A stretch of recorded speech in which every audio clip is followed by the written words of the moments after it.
ಆಧುನಿಕತೆಯ ಜೀವನ ಶೈಲಿಯ ಭಾಗವಾಗಿ ಆವರಿಸಿಕೊಳ್ಳುತ್ತಿರುವಂತಹ ಕುಡಿತ ಬಿಡುಗಡೆ ಇಲ್ಲದ ವ್ಯಸನವಾಗಿ ಬದುಕುಗಳನ್ನು ಚೂರು ಚೂರಾಗಿಸುತ್ತಿರುವ ಎದ್ದ ಹೆಣ್ಣು ಮಕ್ಕಳ ದನಿ ಎಬ್ಬಿಸಿದಂತಹ ಎಚ್ಚರ ಮಹತ್ವದ್ದು. ಬಹುತೇಕ ಹೆಣ್ಣುಮಕ್ಕಳು ತಮಗೆ ಒಂದು ಹೆಸರಿನ ಗುರುತು ಇದೆ ಅಂತಲೇ ಮರೆತು ಇಂಥವರ ಮನೆಯ ಸೊಸೆ, ಇಂಥವನ ಹೆಂಡತಿ ಎಂಬ ಗುರುತುಗಳಿಗಾಗಿಯೇ ಬದುಕನ್ನ ಮುಡುಪಿಟ್ಟು ಅವರ ಕಣ್ಬೆಳಕು ನಂದಿದೆ ಈ ಸಾರಾಯಿ ಅಂಗಡಿಗಳು, ಪಬ್ ಬಾರುಗಳು ಸಣ್ಣ ಕಂದಮ್ಮಗಳ ಕಣ್ಣೀನ ಕವಡಿಯ ಜೋಮಾಲೆ ಹಾಕಿಕೊಂಡು ಕುಣಿಯುತ್ತಿದೆ.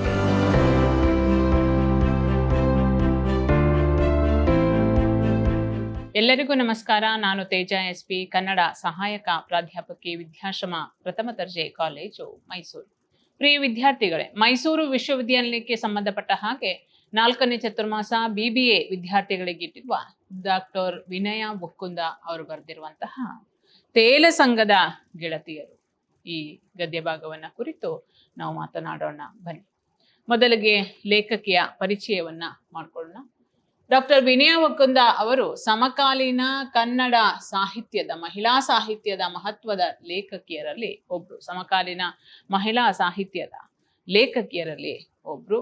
ತಮ್ಮ ಅಥೆಂಟಿಕ್ ಕಥೆಗಳಿಂದ ಹೆಸರಾಗಿರುವಂತಹ ಅವರು ಕರ್ನಾಟಕ ವಿವಿಯಲ್ಲಿ ಕನ್ನಡ MA, MPhil ಪದವಿಯ ಜೊತೆಗೆ ಕನ್ನಡದಲ್ಲಿ ಮಹಿಳಾ ಸಾಹಿತ್ಯದ ವಿಕಾಸದ ಘಟ್ಟಗಳು ಎಂಬ ವಿಷಯದ ಕುರಿತು PhD ಪದವಿಯನ್ನು ಕೂಡ ಇವರು ಪಡೆದಿದ್ದಾರೆ.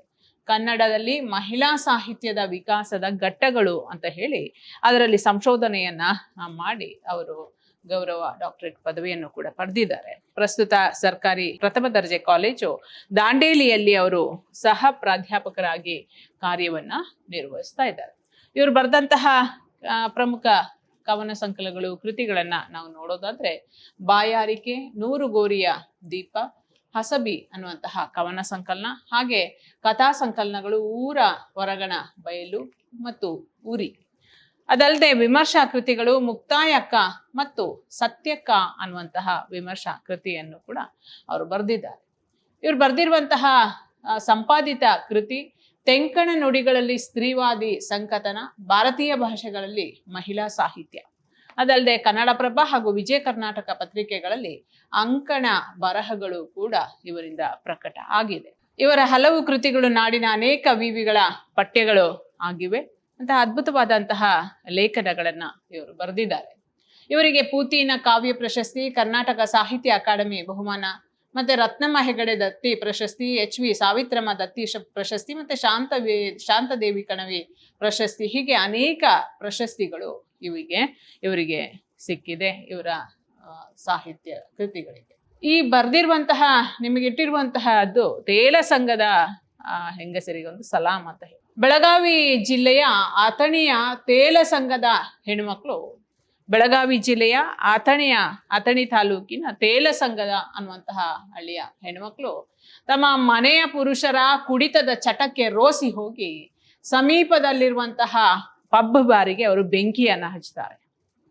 ಯಾಕೆಂತಂದ್ರೆ ಕುಡಿತದ ಚಟದಿಂದ ಅವರು ರೋಸಿ ಹೋಗಿದ್ರು. ಅದರಿಂದ ರೋಸಿ ಹೋದಂತಹ ತಮ್ಮ ಗಂಡಂದ್ರು ಕುಡಿದು ಮನೆ ಮಠ ಎಲ್ಲವನ್ನು ಕೂಡ ಹಾಳು ಮಾಡ್ಕೋತಾ ಇದ್ದಂತಹ, ಜೀವನವನ್ನೇ ನಾಶ ಮಾಡ್ತಾ ಇದ್ದಂತ ನೋಡಿ ಸಹಿಸಿ ಅವರಿಗೆ ಸಾಧ್ಯ ಆಗದೆ ಒಂದು ದಿನ ಎಲ್ಲರೂ ಕೂಡ ಸೇರ್ಕೊಂಡು ಮುಂದೇನಾಗುತ್ತೋ ಏನು ಪರಿಣಾಮ ಬೀರುತ್ತೋ ಎಲ್ಲವೂ ಕೂಡ ಅವರಿಗೆ ತಿಳಿದಿದ್ರು ಕೂಡ ಅದು ಯಾವುದನ್ನು ಕೂಡ ಗಮನಿಸಿದೆ ತಮ್ಮ ಮಕ್ಕಳು ಮತ್ತು ತನ್ನ ಗಂಡನನ್ನು ಉಳಿಸ್ಕೋಬೇಕು, ಏಕೆಂತಂದ್ರೆ ಆ ರೀತಿ ಹಾಳಾಗ್ತಾ ಇದೆ, ಬದುಕು ಛಿದ್ರ ಆಗ್ತಾ ಇದೆ. ಅದರಿಂದ ರೋಸಿ ಹೋದಂತಹ ಹೆಣ್ಮಕ್ಳು ಪಬ್ ಬಾರಿಗೆ ಬೆಂಕಿಯನ್ನ ಹಚ್ಚುತ್ತಾರೆ. ದೊಡ್ಡ ಕ್ರಾಂತಿಯನ್ನ ನಡೆಸಿದ್ದು. ಸಹನೆಯ ಕಟ್ಟೆ ಮೀರಿದಂತಹ ಈ ಹೆಣ್ಣುಮಕ್ಕಳು ಆಕ್ರೋಶ ಎಲ್ಲರನ್ನೂ ಕೂಡ ನಡಗಿಸುತ್ತೆ. ಸಹನ ಕಟ್ಟೆ ಎಷ್ಟು ಅಂತ ಹೇಳಿ ಸಹಿಸ್ಕೊಂಡು ತಾಳ್ಕೊಂಡು ಹೋಗಕ್ಕಾಗುತ್ತೆ. ಕುಡಿದು ಬಂದು ಬಡಿಯುವಂತಹ ಗಂಡಸನ್ನ ಸಹಿಸಿ ಸಾಧ್ಯ ಆಗದೆ ಹೆಣ್ಣುಮಕ್ಕಳೆಲ್ಲರೂ ಕೂಡ ಜೊತೆಗೂಡಿಕೊಂಡು ಪಬ್ ಬಾರಿಗೆ ಬೆಂಕಿಯನ್ನ ಹಚ್ಚುತ್ತಾರೆ. ಆಧುನಿಕತೆಯ ಜೀವನ ಶೈಲಿಯ ಭಾಗವಾಗಿ ಆವರಿಸಿಕೊಳ್ಳುತ್ತಿರುವಂತಹ ಕುಡಿತ ಬಿಡುಗಡೆ ಇಲ್ಲದ ವ್ಯಸನವಾಗಿ ಬದುಕುಗಳನ್ನ ಚೂರು ಚೂರಾಗಿಸುತ್ತಿರುವ ಎದ್ದ ಹೆಣ್ಣು ಮಕ್ಕಳ ದನಿ ಎಬ್ಬಿಸಿದಂತಹ ಎಚ್ಚರ ಮಹತ್ವದ್ದು. ಈಗ ಒಂಥರ ಫ್ಯಾಷನ್ ಆಗೋಗಿದೆ ಕುಡಿತ. ಕುಡಿತದ ಚಟ ಒಂದು ರೀತಿಯ ಫ್ಯಾಷನ್ ಆಗೋಗಿದೆ. ಆ ರೀತಿಯ ಫ್ಯಾಷನ್ ಆಗಿರುವಂತಹ ಒಂದು ಕುಡಿತದ ಚಟಕ್ಕೆ ಒಳಗಾಗಿರುವಂತಹ ಗಂಡು ಮಕ್ಕಳಿಂದ ಎಷ್ಟೋ ಮನೆಗಳು ಹಾಳಾಗಿದೆ, ಎಷ್ಟೋ ಸಂಸಾರಗಳು ನಾಶ ಆಗೋಗಿದೆ, ಎಷ್ಟೋ ಹೆಣ್ಣುಮಕ್ಕಳ ಬದುಕು ಛಿದ್ರ ಆಗಿದೆ. ಮಕ್ಕಳು ಪಾಪ ಸಣ್ಣ ಕಂದಮ್ಮಗಳು ಕೂಡ ಜೀವ ಕಳ್ಕೊಂಡಿದ್ದಾವೆ, ಅತ್ಯಾಚಾರಕ್ಕೆ ಒಳಗಾಗಿದ್ದಾವೆ. ಈ ರೀತಿ ಇದೆಲ್ಲವೂ ಕೂಡ ಈ ರೀತಿ ಆವರಿಸ್ಕೊಳ್ತಾ ಇರುವಂತಹ ಈಗ ಮಧ್ಯಮ ವರ್ಗದ ಕುಟುಂಬಕ್ಕೂ ಕೂಡ ಅದೊಂದು ಫ್ಯಾಷನ್ ಅಂತ ಹೇಳಿ ಆವರಿಸ್ಕೊಳ್ತಾ ಇದೆ. ಅಂತಹ ಕುಡಿತದ ಚಟ ಬೆಳವಣಿಗೆ ಆಗ್ತಾ ಇದೆ. ಅದರಿಂದ ಈ ರೀತಿ ಇಂತಹ ವ್ಯಸನಗಳಿಗೆ ಒಳಗಾಗಿ ಬದುಕನ್ನ ಚೂರು ಚೂರಾಗಿಸಿರುವಂತಹ ಒಂದು ವಿಷಯವನ್ನ ಇಲ್ಲಿ ಈ ಪಾಠದಲ್ಲಿ ಇವರು ತಿಳಿಸ್ತಾರೆ. ಆ ರೀತಿ ರೋಸಿ ಹೋದಂತಹ ಹೆಣ್ಣುಮಕ್ಕಳು ಎಲ್ಲರಿಗೂ ಕೂಡ ಎಚ್ಚರಿಕೆಯನ್ನ ವಹಿಸುವಂತೆ ಈ ಒಂದು ಮಹತ್ತಾದಂತಹ ಕ್ರಾಂತಿಯನ್ನ ಮಾಡಿದ್ರು. ಇದೇ ಸಂದರ್ಭದಲ್ಲಿ ನಾವು ನೆನಪಿಸಿಕೊಳ್ಳಬೇಕಾದಂತಹ ಇನ್ನೊಂದು ಸಂಗತಿ ಅಂತಂದ್ರೆ 2019 ಜನವರಿ ತಿಂಗಳಲ್ಲಿ ಚಿತ್ರದುರ್ಗದಿಂದ ಬೆಂಗಳೂರಿನವರೆಗೆ ಮಹಿಳೆಯರು ಮದ್ಯ ನಿಷೇಧವನ್ನ ಒತ್ತಾಯಿಸಿ ನಡೆಸಿದಂತಹ ಪಾದಯಾತ್ರೆಯನ್ನು ಕೂಡ ನಾವು ಗಮನಿಸ್ಕೋಬೇಕಾಗುತ್ತೆ. ಈ ಸಂದರ್ಭದಲ್ಲಿ ಉತ್ತರ ಕರ್ನಾಟಕದ ವಿವಿಧ ಜಿಲ್ಲೆಗಳ 1000ಕ್ಕೂ ಕೂಡ ಹೆಚ್ಚು ಹೆಣ್ಣುಮಕ್ಕಳು ತಮ್ಮ ಗಂಡಸರ ಕುಡಿತದ ಚಟದಿಂದ ಬೀದಿಗೆ ಬಿದ್ದ ಕುಟುಂಬವನ್ನ ರಕ್ಷಿಸಿಕೊಳ್ಳಲು ಹೋರಾಟ ಒಂದೇ ಉಳಿದ ದಾರಿ ಎಂಬ ದೃಢ ನಿಶ್ಚಯದಿಂದ ಹೊರಗೆ ಬಂದರು. ಇದೇ ನವೆಂಬರ್ 2021ರಲ್ಲಿ ಚಿಕ್ಕಮಗಳೂರು ಜಿಲ್ಲೆಯ ಕಡೂರು ತಾಲೂಕಿನ ಮುಸ್ಲಾಪುರ ಹಟ್ಟಿ ಗ್ರಾಮದ ಜನತೆ ಊರಲ್ಲಿ ಮದ್ಯದಂಗಡಿ ಬೇಡ ಎಂದು ನಡೆಸಿದಂತಹ ಹೋರಾಟವನ್ನು ಕೂಡ ನಾವಿಲ್ಲಿ ಗಮನಿಸ್ಬೋದು. ಅಂದ್ರೆ ಅಷ್ಟು ರೋಸಿ ಹೋಗಿದೆ, ತಮ್ಮ ಬದುಕನ್ನ ನಾಶ ಮಾಡಿರುವಂತಹ ಆ ಕುಡಿತದ ಚಟಕ್ಕೆ ಒಳಗಾಗುವಂತಹ, ಅದನ್ನ ಪ್ರೋತ್ಸಾಹಿಸುವಂತಹ ಈ ಬಾರುಗಳು ನಾಶ ಆಗ್ಬೇಕು ಅಂತ ಅದನ್ನ ಉತ್ತೇಜನ ನೀಡ್ತಾ ಇದೆ. ಅದನ್ನ ಇತ್ತೀಚೆಗಂತೂ ಉತ್ತೇಜನ ನೀಡ್ತಾ ಇದೆ. ಆ ರೀತಿ ಉತ್ತೇಜನ ನೀಡುವಂತಹ, ಆ ರೀತಿ ಉತ್ತೇಜನವನ್ನ ನೀಡಿ ಅದನ್ನ ಹವ್ಯಾಸ ಅನ್ನುವಂತಹ ರೀತಿಯಲ್ಲಿ ಬೆಳೆಸ್ಕೊಂಡು ಛಿದ್ರಗೊಳ್ಳುತ್ತಿರುವಂತಹ ಕುಟುಂಬಗಳು, ಅಲ್ಲಿರುವ ಹೆಣ್ಣು ಮಕ್ಕಳು ಆ ರೀತಿ ರೋಸಿ ಹೋಗಿ ಇಂತಹ ಕೆಲಸವನ್ನ ಮಾಡಿದ್ದಾರೆ. ಆದರೂ ಕೂಡ ಅವರ ಬದುಕು ಯಾವ ರೀತಿ ಆಗ್ತಾ ಇದೆ, ಯಾವ ರೀತಿ ಛಿದ್ರಗೊಂಡಿದೆ ಅನ್ನೋದನ್ನು ಕೂಡ ನಾವು ನೋಡ್ತಾ ಇರ್ಬೋದು. ದಿನನಿತ್ಯನೂ ಕೂಡ ನಾವು ಗಮನಿಸ್ಬೋದು, ಪತ್ರಿಕೆಗಳಲ್ಲಿ ಓದೋದು. ತೇಲ ಸಂಘದ ಹೆಂಗಸರಿಗೆ ಸಲಾಂ ಅಂತ ಹೇಳಿ ವಿನ್ಯಾ ಒಕ್ಕುಂದ ಅವರು ಬರೀತಾರೆ. ನೋಡೋಣ ಬನ್ನಿ. ಅವರು ಯಾವ ವಿಶ್ವವಿದ್ಯಾನಿಲಯದಿಂದಲೂ ಡಿಗ್ರಿ ಪಡೆದವರಲ್ಲ, ಯಾವ ಧರ್ಮಗುರುವಿನ ಪ್ರವಚನದಿಂದ ಪ್ರೇರಿತರಾದವರಲ್ಲ. ಅವರ ಹಿಂದೆ ಜಾತಿ ಸಂಘಟನೆಗಳು, ರಾಜಕೀಯ ಪಕ್ಷಗಳ ಬ್ಯಾನರ್ಗಳು ಕೂಡ ಇರಲಿಲ್ಲ. ಆ ಹೆಣ್ಮಕ್ಳು ಯಾವ ವಿಶ್ವವಿದ್ಯಾನಿಲಯದಿಂದಲೂ ಕೂಡ ಅವರು ಡಿಗ್ರಿಯನ್ನ ಪಡೆದಿರ್ಲಿಲ್ಲ, ಪದವಿಯನ್ನ ಪಡೆದಿರ್ಲಿಲ್ಲ. ಅವರು ಯಾವ ಧರ್ಮ ಗುರುವಿನ ಪ್ರವಚನದಿಂದನೂ ಕೂಡ ಅವರು ಪ್ರೇರೇಪಿತರಾಗಿರ್ಲಿಲ್ಲ. ಈ ರೀತಿ ಮದ್ಯದ ಚಟವನ್ನ, ಯಾಕೆಂತಂದ್ರೆ ಜೂಜಿನ ಚಟ ಯಾವ ರೀತಿ ಇದೆಯೋ ಅದೇ ರೀತಿ ಮದ್ಯದ ಚಟದಿಂದಲೂ ಕೂಡ ಹೇಗೆ ಜೀವನ ನಾಶ ಆಗೋಗುತ್ತೆ, ಅವರನ್ನೇ ನಂಬ್ಕೊಂಡಿರುವಂತಹ ತಂದೆ ತಾಯಿಗಳ ಮತ್ತೆ ಹೆಂಡತಿ ಮಕ್ಕಳ ಬದುಕು ನಾಶ ಆಗೋಗುತ್ತೆ ಅಂತ ಹೇಳಿ ಯಾವ ಧರ್ಮ ಗುರುವಿನಿಂದಲೂ ಕೂಡ ಪ್ರವಚನವನ್ನ ಕೇಳಿರ್ಲಿಲ್ಲ ಆ ಹೆಣ್ಮಕ್ಳು. ಅವರ ಹಿಂದೆ ಯಾವ ಜಾತಿಯ ಸಂಘಟನೆಗಳು ಕೂಡ ಇರಲಿಲ್ಲ, ಯಾವ ಜಾತಿಯ ಸಂಘಟನೆಗಳು ಕೂಡ ಅವ್ರ ಹಿಂದೆ ಇರಲಿಲ್ಲ, ಅಥವಾ ಯಾವುದೇ ರಾಜಕೀಯ ಪಕ್ಷದ ಬ್ಯಾನರ್ಗಳು ಕೂಡ ಇರಲಿಲ್ಲ. ಈಗ ಅನೇಕ ನಮ್ಮ ಸರ್ಕಾರನೇ ಉತ್ತೇಜನ ಅದಕ್ಕೆ ನೀಡ್ತಾ ಇದೆ. ಹೊಸದಾದಂತಹ ರೀತಿಯಲ್ಲಿ ಫ್ಯಾಷನ್ ಆಗಿ ಒಂಥರ ಹೈಟೆಕ್ ಆಗಿ ಈಗ ಬೆಳ್ಕೋತಾ ಇದೆ. ನೋಡಿ, ಯಾವ ರಾಜಕೀಯ ಪಕ್ಷಗಳ ಬ್ಯಾನರ್ಗಳು ಕೂಡ ಅದಕ್ಕೆ ಇರಲಿಲ್ಲ, ಅವರ ಹತ್ರ ಇರಲಿಲ್ಲ. ಅಸಲಿಗೆ ಅವರನ್ನ ಯಾರು ಅಲ್ಲಿಯವರೆಗೆ ಹೊರಡಿಸಿಕೊಂಡು ಬಂದು ಯಾರು ಕೂಡ ಅವರನ್ನ ಕರ್ಕೊಂಡು ಬಂದಿರಲಿಲ್ಲ. ಅಲ್ಲಿವರೆಗೂ ಬನ್ನಿ ನೀವು ಬೆಂಕಿ ಹಚ್ಚ್ರಿ ಅಂತ ಹೇಳಿ ಯಾರೂ ಕೂಡ ಅವರನ್ನ ಹುರಿದುಂಬಿಸಿ ಕರ್ಕೊಂಡು ಬಂದಿರಲಿಲ್ಲ. ಯಾಕೆಂತಂದ್ರೆ ಅವರ ಬದುಕೇ ಅಂತಹ ಪಾಠವನ್ನ ಕಲಿಸಿತ್ತು, ಅವರ ಬದುಕೇ ಆ ರೀತಿಯ ಒಂದು ನಿರ್ಧಾರವನ್ನ ಕೈಗೊಳ್ಳುವಂತೆ ಮಾಡಿತ್ತು. ಅವರು ಹುಟ್ಟಿದ್ದಲ್ಲಿ ಹುಟ್ಟಿ, ಬೆಳೆದಲ್ಲಿ ಬೆಳೆದು, ಕೊಟ್ಟ ಮನೆಗೆ ಹೊಸ್ತಿಲಿನಲ್ಲಿ ಬದುಕು ಕಟ್ಟಲು ಜೀವ ತೇವಿದವರು. ನೋಡಿ, ಅವ್ರು ಎಂಥವ್ರು ಅಂತಂದ್ರೆ ಸಾಮಾನ್ಯ ಹೆಣ್ಣು ಮಕ್ಕಳು, ಹುಟ್ಟಿದ್ದಲ್ಲೇ ಹುಟ್ಟಿ, ಬೆಳೆದಲ್ಲೇ ಬೆಳೆದು, ಕೊಟ್ಟ ಮನೆಯ ಹೊಸ್ತಿಲಿನಿಂದ ಹೊರಗೆ ಹೋಗದೇ ಇರುವಂತಹ ಹೆಣ್ಮಕ್ಳು ಅವರು. ಅಲ್ಲಿ ತನಕನೂ ಕೂಡ ಯಾವ ಸಂಘಟನೆಗಳಾಗಲಿ ಅಥವಾ ಯಾವ ಧರ್ಮಗುರುವಿನ ಹತ್ರನೂ ಕೂಡ ಅಥವಾ ಯಾವ ರಾಜಕೀಯ ಪಕ್ಷದವರ ಹತ್ರನೂ ಕೂಡ ಅವರು ಹೋಗಿರಲಿಲ್ಲ. ಆದರೂ ಅಂತಹ ಒಂದು ಕ್ರಾಂತಿಯನ್ನ ಮಾಡಬೇಕು ಅಂತಂದ್ರೆ ಅವರ ಮನಸ್ಸು ಎಷ್ಟು ನೊಂದಿತ್ತು ಅನ್ನೋದನ್ನ ನಾವು ಅರ್ಥ ಮಾಡ್ಕೋಬೇಕಾಗುತ್ತೆ. ನೋಡಿ, ಕೆಲವರು ಪಾಪ ಸಣ್ಣ ಹಿಡುವಳಿಯ ಕೃಷಿ ಕುಟುಂಬದವರು, ಇನ್ನು ಕೆಲವರು ಕೃಷಿ ಕಾರ್ಮಿಕರು, ಕೃಷಿ ಕಾರ್ಮಿಕರು, ಪಾಪ ಕೂಲಿ ಕೆಲಸವನ್ನ ಮಾಡುವಂಥವ್ರು, ಇನ್ನು ಕೆಲವರು ಮಧ್ಯಮ ವರ್ಗದವರು, ಸಣ್ಣ ಹಿಡುವಳಿಯ ಕೃಷಿ ಕುಟುಂಬದವರು. ಅವರು ಬಹುತೇಕ ಹೆಣ್ಮಕ್ಳು ತಮಗೆ ಒಂದು ಹೆಸರಿನ ಗುರುತು ಇದೆ ಅಂತಲೇ ಮರೆತು ಇಂಥವರ ಮನೆಯ ಸೊಸೆ, ಇಂಥವನ ಹೆಂಡತಿ ಎಂಬ ಗುರುತುಗಳಿಗಾಗಿಯೇ ಬದುಕನ್ನ ಮುಡುಪಿಟ್ಟವರು. ನಮ್ಮ ಹೆಸರೇನು ಅನ್ನೋದೇ ಮರ್ತೋಗಿತ್ತು ಅವರಿಗೆ. ಇಂಥವ್ರ ಮನೆ ಸೊಸೆ, ಇಂಥವನ ಹೆಂಡತಿ ಅಂತಾನೆ ಹೇಳ್ಕೊಂಡು ಜೀವನವನ್ನ ನಡೆಸುವಂತಹ ಮುಗ್ಧ ಜೀವಿಗಳು ಇವರು. ಇಂಥ ಹೆಂಗಸರು ಅಥಣಿ ತಾಲೂಕಿನ ತೇಲಸಂಗ ಎಂಬ ಊರಿನಲ್ಲಿ ಬಂಡೆದ್ದವರಂತೆ ಬಂದು ತಮ್ಮ ಬದುಕನ್ನ ಮೂರಾಬಟ್ಟೆ ಮಾಡಿದ ಪೆಗ್ ಬಾರಿಗೆ ಬೆಂಕಿ ಹಚ್ಚಿದ್ದಾರೆ. ಇಂಥವರು ಪಾಪ ಈ ರೀತಿ ಇರುವಂತಹ ಮುಗ್ಧ ಈ ಹೆಣ್ಮಕ್ಳು ಪಬ್ ಬಾರಿಗೆ ಅಥವಾ ಬಾರಿಗೆ ಬೆಂಕಿಯನ್ನ ಹಚ್ಚಿದ್ರು, ಅಂತಹ ಕ್ರಾಂತಿಯನ್ನ ಮಾಡಿದ್ರು, ಒಂದು ಹೊಸ ಹೆಜ್ಜೆಯನ್ನ ಅವರು ಮುಂದಿಟ್ರು. ಆ ರೀತಿ ಬಂಡಿದ್ರು ಅಂತ ಹೇಳಿ ಯಾರಿಗೂ ಕೂಡ ಅದನ್ನು ಊಹಿಸ್ಕೊಳ್ಳೋಕ್ಕೂ ಕೂಡ ಸಾಧ್ಯ ಇಲ್ಲ. ಅಯ್ಯೋ, ಇಂತಹ ಹೆಣ್ಮಕ್ಳು ಈ ರೀತಿಯ ಕ್ರಾಂತಿಯನ್ನ ಮಾಡ್ಬಿಟ್ರ ಅಂತ ಹೇಳಿ ಯಾರಿಗೂ ಕೂಡ ಊಹಿಸ್ಕೊಳ್ಳೋಕ್ಕೆ ಸಾಧ್ಯ ಇಲ್ಲ. ಆ ರೀತಿ ಮಾಡಿದ್ರು. ಆ ರೀತಿ ಮಾಡಲಿಕ್ಕೆ ಕಾರಣ ಏನು ಅಂತಂದ್ರೆ ಅವರ ರೋಸಿ ಹೋದಂತಹ ಬದುಕೇ ಅವರಿಗೆ ಕಾರಣ. ಜಿಗುಪ್ಸೆ ಆಗೋಗಿತ್ತು ಅವರಿಗೆ. ಯಾವಾಗಲೂ ಕುಡಿದು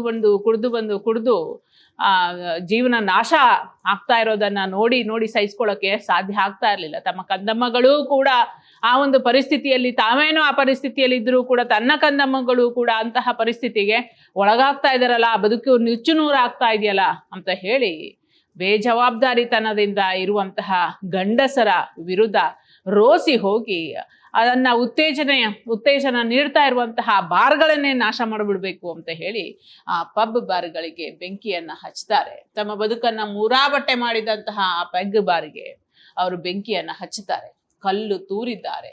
ಬೆಂಕಿ ನಂದಿಸಲು ಬಂದ ಅಗ್ನಿಶಾಮಕ ವಾಹನದ ಗಾಡಿಗೂ ಕಲ್ಲು ತೂರಿ, ಯಾರಾದರೂ ಬೆಂಕಿ ನಂದಿಸಲು ಯತ್ನಿಸಿದರೆ ನಾವೇ ಬೆಂಕಿ ಹಚ್ಚಿಕೊಂಡು ಸಾಯುತ್ತೇವೆ ಎಂದು ಕೂಗಿದ್ದಾರೆ. ನೋಡಿ, ಇದು ಬೆಂಕಿ ನಂದಿಸ್ಲಿಕ್ಕೆ ಅಂತ ಹೇಳಿ ಬಂದಂತಹ ಅಗ್ನಿಶಾಮಕ ವಾಹನಕ್ಕೂ ಕೂಡ ಅವರು ಕಲ್ಲೆಸೆದು, ಯಾರಾದ್ರೂ ಏನಾದ್ರೂ ಅಗ್ನಿಯನ್ನ ನೀವು ನಂದಿಸ್ಲಿಕ್ಕೆ, ಕೆಡಿಸ್ಲಿಕ್ಕೆ ಏನಾದ್ರೂ ಬಂದ್ರಿ ಅಂತಂದ್ರೆ ನಾವೇ ಬೆಂಕಿಯನ್ನ ಹಚ್ಕೊಂಡು ನಾವೆಲ್ಲರೂ ಕೂಡ ಸತ್ತೋಗ್ತೀವಿ ಅಂತ ಹೇಳಿ ಕ್ರಾಂತಿಯನ್ನ ಮಾಡಿದ್ರು. ಯಾರು ಕೂಡ ಮುಂದೆ ಬರಲಿಲ್ಲ.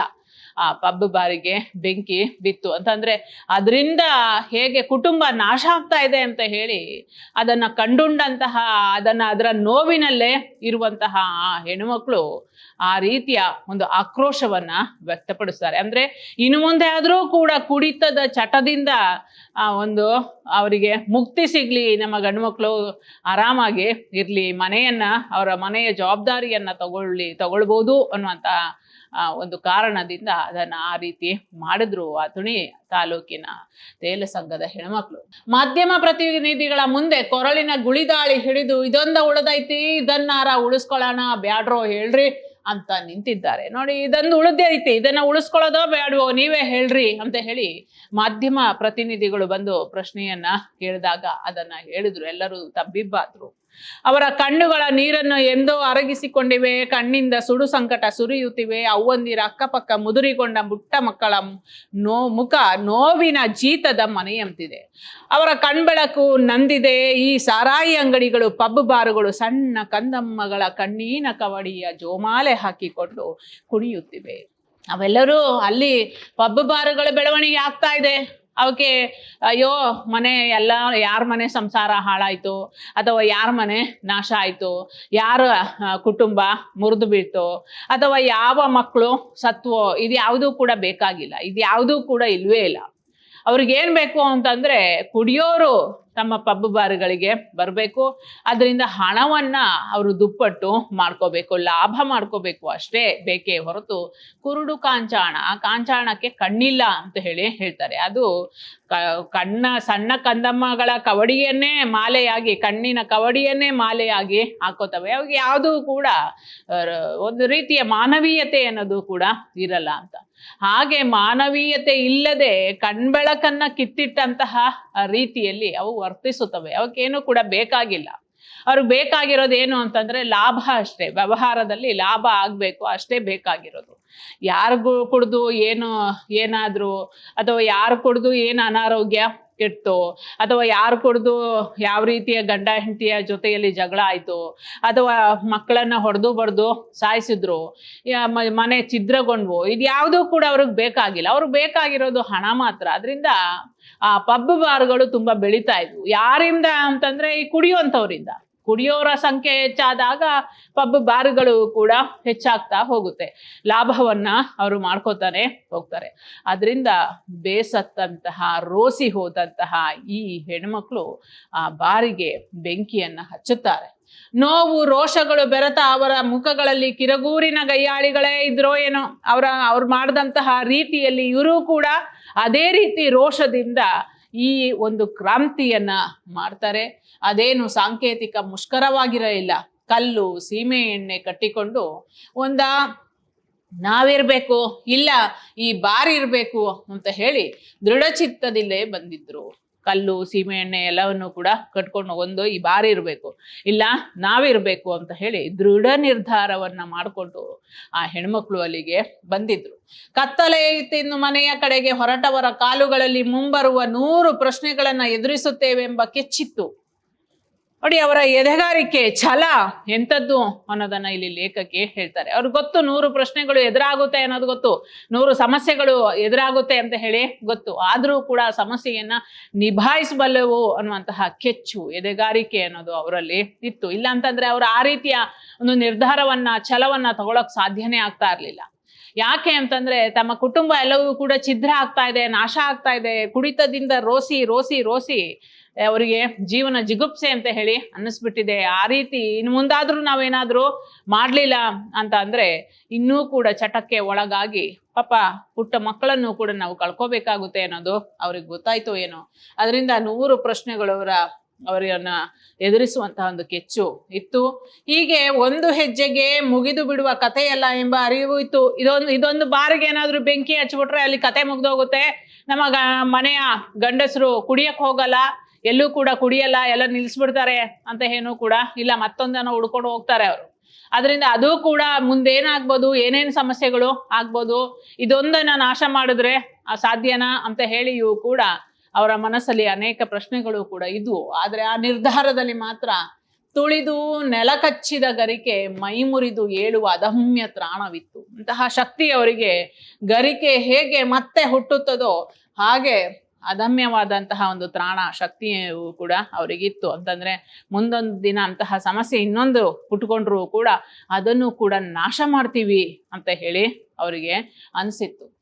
ದಿನಂಪ್ರತಿ ಬದುಕಿನ ಭಾಗವಾಗಿ ಸೇರಿ ಹೋಗುತ್ತಿರುವ ಕೆಟ್ಟ ದಿನಮಾನದಲ್ಲಿ ಈ ಹೆಂಗಸರು ನಡೆಸಿದ ಪ್ರತಿರೋಧ ಹೆಣ್ಣುಗಳ ಬದುಕಿನ ಜಿದ್ದಿಗೆ ಬರೆದಂತಹ ರೂಪಕವಾಗಿತ್ತು ಅನ್ನೋದನ್ನ ಲೇಖಕಿ ಇಲ್ಲಿ ತಿಳಿಸ್ತಾರೆ. ನಿಜಕ್ಕೂ ಕೂಡ ಹೌದು, ಅದು ಅವ್ರು ನಡೆಸಿದಂತಹ ಪ್ರತಿರೋಧ ಹೆಣ್ಣು ಮಕ್ಕಳ ಬದುಕಿನ ಜಿದ್ದಿಗೆ ಬರೆದಂತಹ ರೂಪಕ ಆಗಿತ್ತು ಅನ್ನೋದನ್ನ ಎಲ್ಲರೂ ಒಪ್ಪಿಕೊಳ್ಳಲೇಬೇಕಾಗುತ್ತೆ. ದೇಶದ ಸ್ವಾತಂತ್ರ್ಯ ಚಳುವಳಿಯ ಕಾಲದಲ್ಲಿ ಹುಟ್ಟಿದ ಜಾಗೃತಿ ಮಹಿಳೆಯರಿಗೆ ತಮ್ಮ ಹಕ್ಕು ಬಾಧ್ಯತೆಗಳ ಅರಿವನ್ನ ಬಿತ್ತಿತ್ತು. ಮಹಿಳೆಯರು ತಾವಾಗಿ ಮುನ್ನುಗ್ಗಿದ ಸಂಘಟಿಸಿದ ಚಳುವಳಿ ಎಂದರೆ ಮದ್ಯಪಾನ ವಿರೋಧಿ ಚಳುವಳಿಯೇ ಇರಬೇಕು. ತಾವಾಗಿ ಮುನ್ನುಗ್ಗಿ ಪ್ರತಿಭಟಿಸಿದಂತಹ ಒಂದು ಚಳುವಳಿ ಅಂತಂದ್ರೆ ಅದು ಮದ್ಯಪಾನ ವಿರೋಧಿ ಚಳುವಳಿಯೇ ಇರಬೇಕು ಅನ್ನೋದನ್ನ ಲೇಖಕಿ ಹೇಳ್ತಾರೆ. ಹೌದು, ಮದ್ಯಪಾನ ವಿರೋಧಿ ಚಳುವಳಿಯನ್ನ ಹೆಣ್ಮಕ್ಳೇ, ಯಾಕೆ ಅಂತಂದ್ರೆ ಗಂಡು ಮಕ್ಕಳ ಕುಡಿತದಿಂದ ಕುಡ್ದ ಆದ್ಮೇಲೆ ಅವರಿಗೆ ಏನ್ ಮಾಡ್ಬೇಕು, ತಾವೆಲ್ಲಿದ್ದೀವಿ, ಏನ್ ಮಾತಾಡ್ತಾ ಇದ್ದೀವಿ, ಯಾರು ಹಿರಿಯರು, ಯಾರು ಕಿರಿಯರು, ಯಾರು ಅಮ್ಮ, ಯಾರು ಹೆಂಡತಿ, ಇದು ಯಾವುದೂ ಕೂಡ ಗೊತ್ತಿರ್ತಾ ಇರ್ಲಿಲ್ಲ.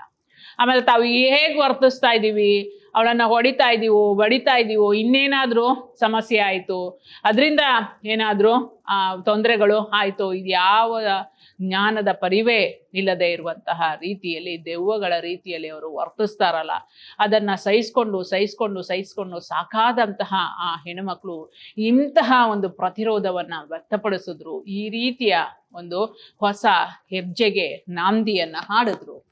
ಸಾರಾಯಿ ಎಂಬ ಮಾದಕ ಪದಾರ್ಥ ಕುಟುಂಬದ, ಸಮಾಜದ ಸ್ವಾಸ್ಥ್ಯವನ್ನ ಕಲುಷಿತಗೊಳಿಸುತ್ತದೆ ಎಂಬುದನ್ನ ಗಾಂಧೀಜಿ ಜನ ಬದುಕಿನ ಸಂಪರ್ಕದಿಂದ ತಿಳಿದಿದ್ದರು ಅಲ್ವಾ. ಸಾರಾಯಿ ಅನ್ನುವಂತಹ ಒಂದು ಮಾದಕ ಪದಾರ್ಥ ಹಿಂದೆಲ್ಲವೂ ಕೂಡ ಕಳ್ಳಬಟ್ಟು ಈ ಸಾರಾಯಿ ಅನ್ನೋದು ಇತ್ತು. ಅದರಿಂದ ಎಷ್ಟು ಜನರು ತಮ್ಮ ಆರೋಗ್ಯವನ್ನ ಕೆಡಿಸ್ಕೊಂಡು ಪಾಪ ಇಳಿ ವಯಸ್ಸಿನಲ್ಲಿ ಸಾಯ್ಬೇಕಾದವರು ನಡು ವಯಸ್ಸಿನಲ್ಲೇ ಸತ್ತೋದ್ರು, ಎಳೆಯ ವಯಸ್ಸಿನಲ್ಲೇ ಸತ್ತೋದ್ರು. ಇದೆಲ್ಲವೂ ಕೂಡ ದುರಂತಗಳು. ಎಷ್ಟೆಲ್ಲ ಕಾಯಿಲೆಗಳು ಬರುತ್ತೆ, ಏನೆಲ್ಲ ಸಮಸ್ಯೆಗಳು ಉಂಟಾಗುತ್ತೆ. ಅದು ಹೋಗ್ಲಿ, ಬದುಕು ಕೂಡ ಯಾವ ರೀತಿ ಸರ್ವನಾಶ ಆಗೋಗುತ್ತೆ ಅನ್ನೋದನ್ನು ಕೂಡ ನಾವು ಗಮನಿಸ್ತಾ ಹೋಗ್ಬೋದು. ಅದರಿಂದ ಈ ಸಾರಾಯಿ ಅನ್ನುವಂಥದ್ದು ಬರೀ ಕುಟುಂಬದ ಒಂದು ಸ್ವಾಸ್ಥ್ಯವನ್ನ ಮಾತ್ರ ಅದು ಕೆಡಿಸದೆ ಇಡೀ ಸಮಾಜದ ಒಂದು ಸ್ವಾಸ್ಥ್ಯ ಬದುಕನ್ನು ಕೂಡ ಅದು ಹಾಳು ಮಾಡುತ್ತೆ ಅಂತ ಅಲ್ವಾ. ಕುಟುಂಬದಿಂದನೇ ಸಮಾಜ ನಿರ್ಮಾಣವಾಗಿರೋದ್ರಿಂದ ಅದು ಸಮಾಜದ ಸ್ವಾಸ್ಥ್ಯವನ್ನು ಕೂಡ ಹಾಳು ಮಾಡುತ್ತೆ, ಕುಟುಂಬವನ್ನು ಕೂಡ ಛಿದ್ರಗೊಳಿಸಿಕೊಳ್ಳುತ್ತೆ. ಎಷ್ಟೋ ಜನ ಕುಡಿತದ ಚಟಕ್ಕೆ ಒಳಗಾದಂಥವ್ರು ತಮ್ಮ ಹೆಂಡತಿಯನ್ನೂ ಕೂಡ ಮಾರ್ಬಿಟ್ಟಿರೋದು, ಮನೆಯನ್ನೂ ಕೂಡ ಮಾರಿರೋದು, ತಮ್ಮ ಮಕ್ಕಳನ್ನು ಕೂಡ ಜೀತಕ್ಕಿಟ್ಟಿರುವಂತಹ ಅನೇಕ ಉದಾಹರಣೆಗಳು ಇವೆ. ಕುಡಿತದ ಚಟಕ್ಕೆ ಒಳಗಾದಂಥವ್ರು, ಆಮೇಲೆ ಕುಡಿತದ ಚಟಕ್ಕೆ ಒಳಗಾದಂಥವ್ರು ಹಣಕ್ಕೋಸ್ಕರ ಬೇರೆಯವರನ್ನ ಬಲಿ ತಗೊಂಡದ್ದು ಕೂಡ ಇದೆ, ಅಂದ್ರೆ ಕೊಂದದ್ದು ಕೂಡ ಇದೆ. ಅದರಿಂದ ಇಂತಹ ಸಮಸ್ಯೆಗಳು ಇರುವಂತಹ ಈ ಒಂದು ದೇಶದಲ್ಲಿ ನಾವು ಸ್ವಾಸ್ಥ್ಯವನ್ನ ಕಾಪಾಡ್ಕೋಬೇಕು ಅಂತಂದ್ರೆ ಮದ್ಯಪಾನ ನಿಷೇಧವನ್ನ ಮಾಡಬೇಕು ಅನ್ನೋದು. ಆ ಮದ್ಯಪಾನದಿಂದ, ಕುಡಿತದ ಚಟದಿಂದ ಯಾರಿಗೂ ಕೂಡ ಆರೋಗ್ಯನೂ ಕೂಡ ಇಲ್ಲ, ಮತ್ತೆ ಯಾರಿಗೂ ಕೂಡ ಒಳ್ಳೆಯ ಬದುಕು ಕೂಡ ಇಲ್ಲ. ಅದರಿಂದ ಅದು ಹಾಳು ಮಾಡುತ್ತೆ. ಅದರಿಂದ ಅದನ್ನ ನಾಶ ಮಾಡಬೇಕು ಅಂತ ಹೇಳಿ ಗಾಂಧೀಜಿಯವರು ಆಗಿನ ಕಾಲದಲ್ಲಿ ಪಾನ ಮುಕ್ತ ದೇಶವಾಗಿ ಮಾಡಬೇಕು ಅಂತ ಹೇಳಿ ಅವರು ಇಚ್ಛೆಯನ್ನ ಪಟ್ಟಿದ್ರು. ಅವರ ಕನಸು ಕೂಡ ಹೌದು. ಮದ್ಯಪಾನ ಮುಕ್ತ ದೇಶದ ಕನಸನ್ನ ಕಂಡಿದ್ರು. ಗಾಂಧೀಜಿಯವರ ಈ ನೈತಿಕ ಬೆಂಬಲ ಮಹಿಳೆಯರ ಪ್ರತಿರೋಧಕ್ಕಿತ್ತು. ಸ್ವಾತಂತ್ರ್ಯ ನಂತರದಲ್ಲಿ ಭಾರತದ ಸಾವಿರಾರು ಹಳ್ಳಿಗಳು ಮದ್ಯಪಾನ ವಿರೋಧದ ಮಹಿಳಾ ಹೋರಾಟದ ಹದ್ದುಬಸ್ತಿನಲ್ಲಿ ಇದ್ದವು. ಅದರಿಂದ ಗಾಂಧೀಜಿ ಹೇಳಿದಂತಕ್ಕೆ ಎಲ್ಲರೂ ಕೂಡ ಕೈ ಜೋಡಿಸಿದ್ರು. ಭಾರತದ ಸಾವಿರಾರು ಹಳ್ಳಿಗಳು ಕೂಡ ಮದ್ಯಪಾನ ವಿರೋಧದ ಮಹಿಳಾ ಹೋರಾಟದ ಹದ್ದುಬಸ್ತಿನಲ್ಲೇ ಇದ್ವು. ಕಳೆದ 3 ದಶಕಗಳಲ್ಲಿ ಬಂಡವಾಳವಾದದ ತೀವ್ರ ಹರಿವು ಆರ್ಥಿಕ ವ್ಯವಸ್ಥೆಯನ್ನ ಮಾತ್ರ ಬದಲಿಸಲಿಲ್ಲ, ಹರಿತ ಕತ್ತಿಯ ಅಲಗಿನಂತೆ ಭಾರತದ ಸಾಮಾಜಿಕ ನೈತಿಕತೆಯನ್ನ ಗಾಯಗೊಳಿಸಿದೆ. ಭಾರತದ ಸಾಮಾಜಿಕತೆಯನ್ನ ಮತ್ತು ನೈತಿಕತೆಯನ್ನು ಕೂಡ ಇದು ಗಾಯಗೊಳಿಸಿದೆ. ಯಾಕೆ ಅಂದ್ರೆ ಸಾರಾಯಿ ಮಾರಾಟ ಬಹುದೊಡ್ಡ ಆರ್ಥಿಕ ವಹಿವಾಟಿನ ವಿಷಯವಾಗಿ ಬದಲಾಗಿದೆ. ಈಗ ಸಾರಾಯಿ ಮಾರಾಟದಿಂದಲೇ ಭಾರತಕ್ಕೆ ಆರ್ಥಿಕವಾಗಿ ಬಹಳಷ್ಟು ಲಾಭಗಳು ಆಗ್ತಾ ಇದೆ, ಮುಂಚೂಣಿಯಲ್ಲಿದೆ ಅಂತನೂ ಕೂಡ ನಾವು ಹೇಳ್ಬೋದು. ಅದರಿಂದ ಆರ್ಥಿಕ ವಹಿವಾಟಿನ ವಿಷಯವಾಗಿ ಈಗ ಬದಲಾಗಿರೋದನ್ನ ನಾವು ನೋಡ್ಬೋದು. ಕೃಷಿಯ ದೇಶ ಅಂತ ಇರುವಂತಹ ಈ ಭಾರತವನ್ನ ಈಗ ಬಿಸ್ನೆಸ್ನ ದೇಶ ಅಂದ್ರೆ ಲಿಕ್ಕರ್ ಬಿಸ್ನೆಸ್ನ ದೇಶವೆಂದು ಕರೆದುಕೊಳ್ಳುವಷ್ಟು ಅಭಿವೃದ್ಧಿಯಾಗಿದೆ. ಲಿಕ್ಕರ್ ಬಿಸ್ನೆಸ್ನಲ್ಲಿ ಪ್ರಥಮ ಸ್ಥಾನವನ್ನ ಗಳಿಸಿದೆ ಅನ್ನುವಂತಹ ರೀತಿಯಲ್ಲಿ ಅಭಿವೃದ್ಧಿ ಹೊಂದಿದೆ ಅನ್ನುವಷ್ಟರ ಮಟ್ಟಿಗೆ ಅಭಿವೃದ್ಧಿ ಆಗ್ತಾ ಇದೆ ಅನ್ನೋದನ್ನ ಹೇಳ್ಬೋದು. ಕೃಷಿ ಭೂಮಿ ಭಾರತ ಅಂತ ಹೇಳ್ತಾ ಇದ್ದಂತಹ ಈ ಭಾರತವನ್ನ ಲಿಕ್ಕರ್ ದೇಶ ಅಂತ ಹೇಳಿ ಮುಂದೊಂದು ದಿನ ಕರಿಬಹುದು ಏನೋ. ದೇಶದ ಪ್ರಜಾಪ್ರಭುತ್ವದ ಜುಟ್ಟು ಹಿಡಿದಿರುವಂತಹ ಬಿಸ್ನೆಸ್ಗಳಲ್ಲಿ ಲಿಕ್ಕರ್ ಲಾಬಿಯೂ ಕೂಡ ಒಂದು. ಈಗ ಮದ್ಯಪಾನ ನಿಷೇಧ ಎನ್ನುವುದು ಅರ್ಥಹೀನ ಪದವಾಗಿದೆ. ಮದ್ಯಪಾನ ನಿಷೇಧ ಮಾಡಬೇಕು, ಮದ್ಯಪಾನ ಮುಕ್ತ ರಾಷ್ಟ್ರವನ್ನಾಗಿ ಮಾಡಬೇಕು ಅನ್ನೋದಕ್ಕೆ ಅರ್ಥವೇ ಇಲ್ಲದೆ ಇರುವಂತೆ ಆಗೋಗಿದೆ ಅನ್ನೋದನ್ನ ಲೇಖಕಿ ಹೇಳ್ತಾರೆ. ಮುಂದಿನ ಬಾಗಿಲು ಹಾಕಿ ಹಿಂದಿನ ಬಾಗಿಲಿನಿಂದ ವ್ಯವಹರಿಸಲು ಮಾತ್ರ ಈ ಪದವನ್ನ ಬಳಸಲಾಗುತ್ತಿದೆ. ಮುಂದಿನ ಬಾಗಿಲನ್ನು ಹಾಕಿ ಮದ್ಯಪಾನ ಮುಕ್ತ ಅಂತ ಹೇಳೋದು, ಆದರೆ ಹಿಂದಿನ ಬಾಗಿಲಿನಿಂದ ಎಲ್ಲವನ್ನೂ ಕೂಡ ಅವರು ವಹಿವಾಟುಗಳನ್ನ ನಡೆಸುವಂಥದ್ದು, ಅದರಿಂದ ಲಾಭವನ್ನ ಮಾಡ್ಕೊಳ್ಳುವಂಥದ್ದು ಈ ರೀತಿ ಆಗ್ತಾ ಇದೆ. ದಿನನಿತ್ಯದ ಸಾಮಾನ್ಯ ಜಾಹೀರಾತುಗಳು ಮದ್ಯಪಾನದ ಪ್ರಾರಂಭಿಕ ಪರಿಚಯವನ್ನ ಯುವ ಸಮುದಾಯಕ್ಕೆ ಒದಗಿಸುತ್ತದೆ. ಈಗೆಲ್ಲ ಅಡ್ವರ್ಟೈಸ್ಮೆಂಟ್ಗಳು ಬರುತ್ತಲ್ಲ, ಆ ರೀತಿ ಬರುವಂತಹ ಅಡ್ವರ್ಟೈಸ್ಮೆಂಟ್ಗಳೆಲ್ಲವೂ ಕೂಡ ಯಾವ ರೀತಿ ಯಾವ್ಯಾವ ಬ್ರ್ಯಾಂಡನ್ನು ಕುಡಿದ್ರೆ ಏನೇನಾಗುತ್ತೆ, ಎಷ್ಟು ಸೊಗಸಾಗಿ ನೀವು ಇರ್ತೀರಿ, ಎಷ್ಟು ಚೆಲುವನ್ನ ಪಡ್ಕೋತೀರಿ ಅನ್ನೋದನ್ನು ಕೂಡ ಅದು ಬಿತ್ತರಿಸ್ತಾ ಇದೆ. ಯುವ ಸಮುದಾಯವನ್ನ ಸೆಳೆಯುವಂತಹ ಕೆಲಸವನ್ನ ಮಾಡ್ತಾ ಇದೆ. ಯಾವ ಬ್ರ್ಯಾಂಡ್ ಮತ್ತು ಯಾವ ಕ್ವಾಲಿಟಿಗಳು ದೇಹದ ಆರೋಗ್ಯ ಮತ್ತು ದೇಹದ ಚೆಲುವನ್ನ ಉತ್ತೇಜಿಸಲು ಸಹಾಯವಾಗುತ್ತಿದೆ ಎಂಬ ಬಗ್ಗೆ ಮಾಧ್ಯಮಗಳು ಸ್ಪೆಷಲ್ ಸ್ಟೋರಿಗಳನ್ನ ಬಿತ್ತರಿಸುತ್ತಿವೆ. ನೋಡಿ, ಸ್ಪೆಷಲ್ ಸ್ಟೋರಿಗಳನ್ನ ಇದು ಬಿತ್ತರಿಸ್ತಾ ಇದೆ ಮಾಧ್ಯಮಗಳೆಲ್ಲವೂ ಕೂಡ. ಡ್ರಿಂಕ್ಸ್ ಕಾಮನ್ ಅಲ್ವಾ, ಈಗ ಡ್ರಿಂಕ್ಸ್ ಕಾಮನ್ ಅಲ್ವಾ ಅನ್ನುವಷ್ಟರ ಮಟ್ಟಿಗೆ ಯುವ ಸಮುದಾಯ ಹೇಳ್ತಾ ಇದೆ ಅನ್ನೋ ಒಪ್ಪಂದಕ್ಕೆ ಮಧ್ಯಮ ವರ್ಗವನ್ನೂ ಕೂಡ ತಲುಪಿದೆ. ಬರೀ ಶ್ರೀಮಂತ ವರ್ಗ ಮತ್ತು ಅತಿ ಶ್ರೀಮಂತ ವರ್ಗದವರಲ್ಲಿ ಮಾತ್ರ ಇದ್ದಂತಹದ್ದು ಈಗ ಮಧ್ಯಮ ವರ್ಗಕ್ಕೂ ಕೂಡ ಡ್ರಿಂಕ್ಸ್ ಕಾಮನ್ ಅಲ್ವಾ ಅನ್ನುವಂತಹದ್ದು ತಲುಪಿದೆ. ಈ ರೀತಿ ಹುಡುಗನಿಗೆ ಮದ್ಯಪಾನದ ವ್ಯಸನ ಇದೆ ಎನ್ನುವುದು ಹೆಣ್ಣು ಕೊಡದಿರಲು ಕಾರಣವಾಗುತ್ತಿಲ್ಲ. ಅಯ್ಯೋ ಗಂಡು ಮದ್ಯಪಾನ ಕುಡಿತಾ ಇದ್ದಾನ, ಬೇಡಪ್ಪ ಅಂತ ಹೇಳಿ ನಿರಾಕರಿಸ್ತಾ ಇದ್ರು. ಈಗ ಡ್ರಿಂಕ್ಸ್ ಕಾಮನ್ ಅಲ್ವಾ, ಅದು ಯಾವುದಕ್ಕೂ ಕೂಡ ಅದು ಕಾರಣ ಆಗಲ್ಲ. ಕುಡಿತಾ ಇದ್ದಾನೆ ಅಂತಂದ್ರೆ ಅದು ಕಾಮನ್ ಅಂತ ಹೇಳಿ ಅನ್ಕೋತಾರೆ. ಇಂಥ ಸ್ಥಿತ್ಯಂತರವನ್ನೇ ಆಧುನಿಕ ಸಮಾಜ ಎನ್ನುತ್ತಿದ್ದೇವೆ. ಇಂತಹ ಬದಲಾವಣೆಯನ್ನ ನಾವು ಆಧುನಿಕ ಸಮಾಜ ಅಂತ ಹೇಳಿ ಕರಿತಾ ಇದ್ದೀವಿ.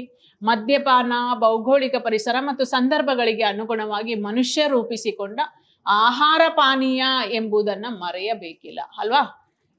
ಭೌಗೋಳಿಕ ಪರಿಸರ, ಅಲ್ಲಿಯ ವಾತಾವರಣಕ್ಕೆ ಅದು ತುಂಬಾ ಶೀತ ವಾತಾವರಣ ಆದ್ರೆ ಅದರಿಂದ ದೇಹ ಕೊರಿಯುವಂತಹ ಚಳಿಯಲ್ಲಿ ಆ ಮದ್ಯಪಾನವನ್ನ ಆಹಾರದ ಪಾನೀಯವಾಗಿ ಬಳಸ್ಕೋತಾ ಇದ್ರು ಕೆಲವೊಂದು, ಅಂದ್ರೆ ಶೀತ ದೇಶದ ಪ್ರದೇಶಗಳಲ್ಲಿ.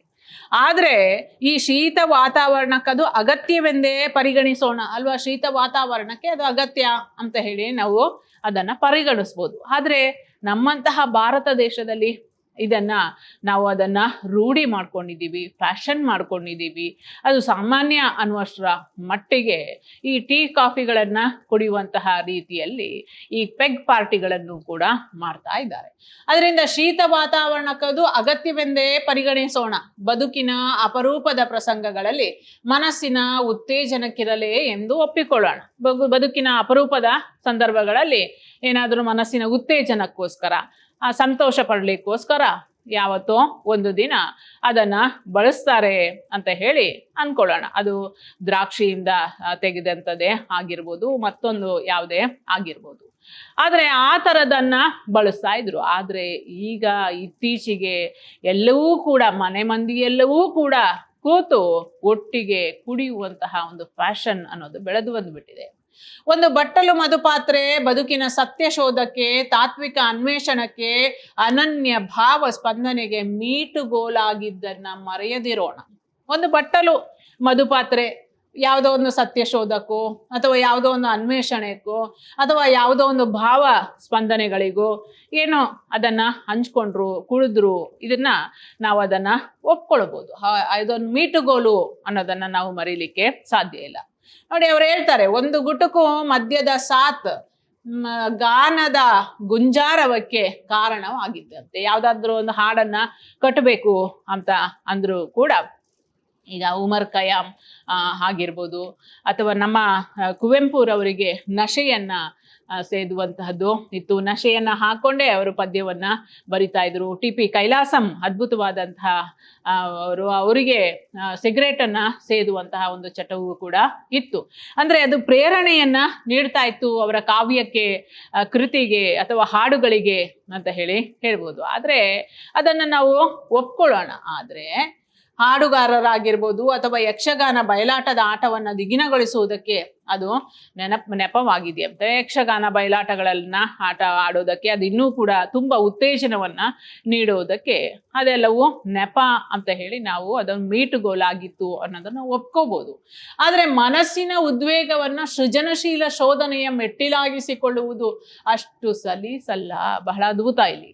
ಆದ್ರೆ ಮನಸ್ಸಿನ ಉದ್ವೇಗವನ್ನ ಸೃಜನಶೀಲ ಶೋಧನೆಯ ಮೆಟ್ಟಿಲಾಗಿಸಿಕೊಳ್ಳುವುದು ಅಷ್ಟು ಸಲೀಸಲ್ಲ ಅನ್ನೋದನ್ನ ಲೇಖಕಿ ಹೇಳ್ತಾರೆ. ಶ್ರಮದ ವರ್ಗೀಕರಣ ದೇಶದಲ್ಲಿ ಅತಿ ಶ್ರಮ ಮತ್ತು ಅತಿ ಹೇಸಿಗೆಯ ವೃತ್ತಿಯನ್ನ ಹೊಟ್ಟೆಪಾಡಿಗಾಗಿ ಮಾಡುವಂತಹ ಜನರನ್ನ ಆ ವೃತ್ತಿ ಬದುಕುಗಳಿಂದ ಈಚೆ ತರದೆ ಮದ್ಯಪಾನದ ಕೆಡುಕಿನ ಬಗ್ಗೆ ಬೋಧಿಸುವುದು ಹಾಸ್ಯಾಸ್ಪದ ಸಂಗತಿಯಾಗುತ್ತದೆ ಅಲ್ವಾ. ಹೊಟ್ಟೆ ಪಾಡಿಗೋಸ್ಕರ ಏನೇನೋ ವೃತ್ತಿಗಳನ್ನ ಮಾಡುವಂಥವ್ರು, ಅವರನ್ನ ನಾವು ಈಚೆಗೆ ತರದೆ ಮದ್ಯಪಾನದ ಕೆಡುಕಿನ ಬಗ್ಗೆ ನಾವು ಮಾತನಾಡೋದು ಹಾಸ್ಯಾಸ್ಪದ ಸಂಗತಿಯಾಗುತ್ತೆ ಅನ್ನೋದನ್ನ ಹೇಳ್ತಾರೆ. ವೃತ್ತಿಗೋಸ್ಕರ ಏನೇನು ವೃತ್ತಿಗಳನ್ನ ಅವರು ಮಾಡ್ತಾ ಇರ್ತಾರೆ, ಅವರನ್ನ ನಾವು ಹೊರಗೆ ತರಬೇಕು. ಅದ್ರ ಬಗ್ಗೆ ಅದನ್ನ ಬಿಟ್ಬಿಟ್ಟು ಕೆಡುಕಿನ ಬಗ್ಗೆ ಮಾತಾಡೋದು ಅದು ಹಾಸ್ಯಾಸ್ಪದ ಅಂತ ಹೇಳಿ ಲೇಖಕಿ ಹೇಳ್ತಾರೆ.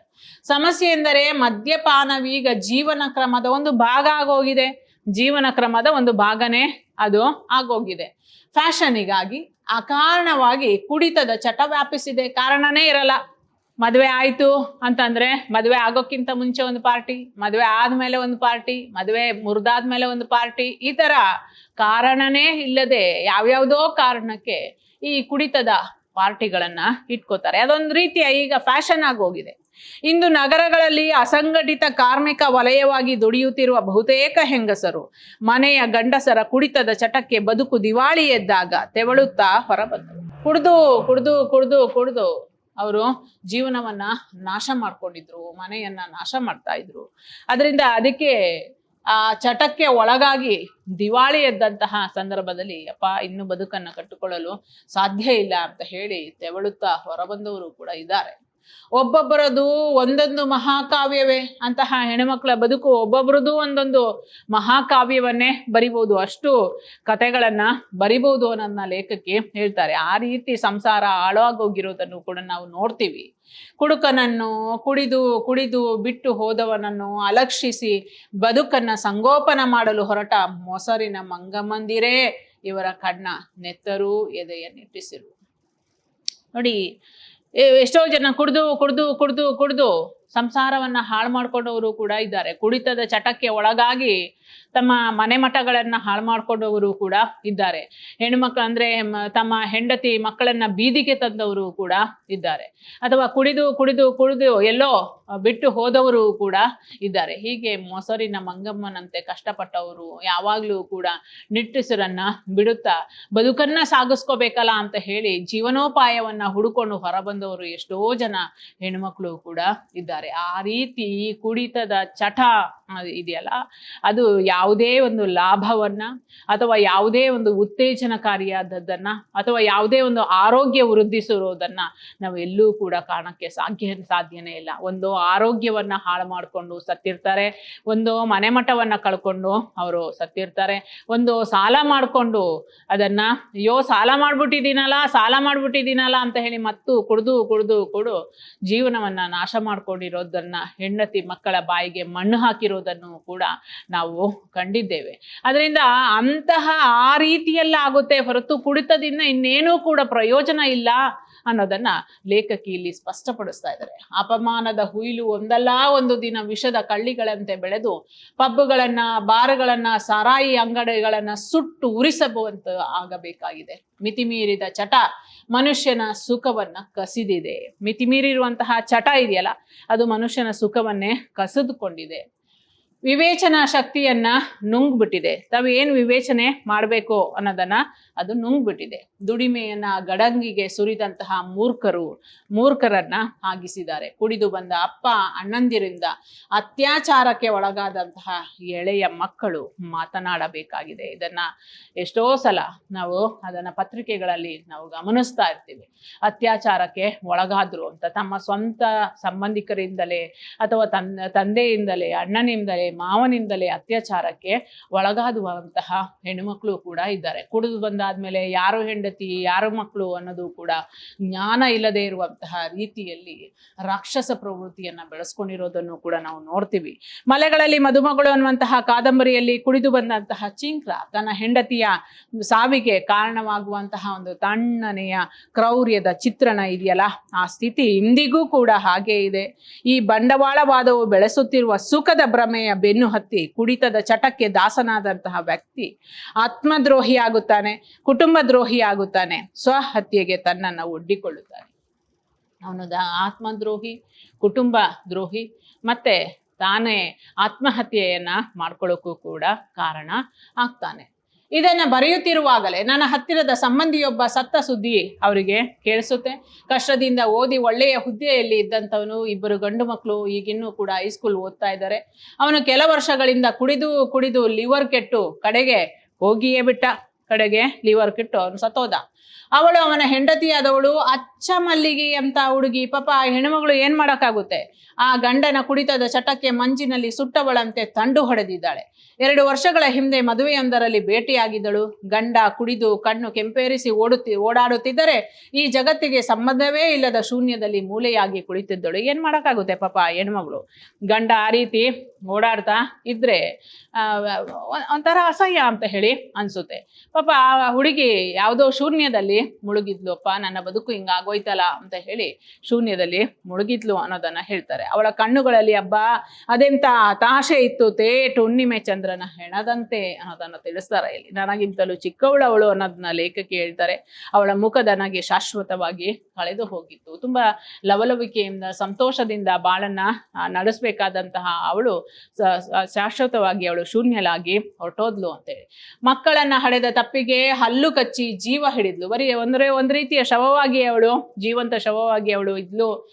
ತಮ್ಮ ಮಕ್ಕಳನ್ನ ಹಡೆದಂತಹ ತಪ್ಪಿಗೋಸ್ಕರ ಅವಳು ಜೀವವನ್ನ ಹಿಡಿದಿದ್ಲು. ಲೇಖಕಿಯ ತಂದೆ ಹೇಳ್ತಾ ಇದ್ರಂತೆ, ಕಣ್ಣ ಮುಂದೆ ಹುಟ್ಟಿ ಬೆಳೆದ ಹುಡುಗ ಹಿಂಗಾಗಿ ಹೋದ, ಒದ್ದೆದನಿಗೆ ನನ್ನ ಜೀವ ಹುರುಪಳಿಸಿತು. ಅವಳು ಕಲ್ಲಿನ ಗೊಂಬೆಯಂತೆ ಕುಳಿತಿರುವುದನ್ನು ನೆನೆಯುವಾಗ ಮನಸ್ಸು ತೇಲ ಸಂಘದ ಹೆಂಗಸರಿಗೆ ವಂದಿಸುತ್ತದೆ.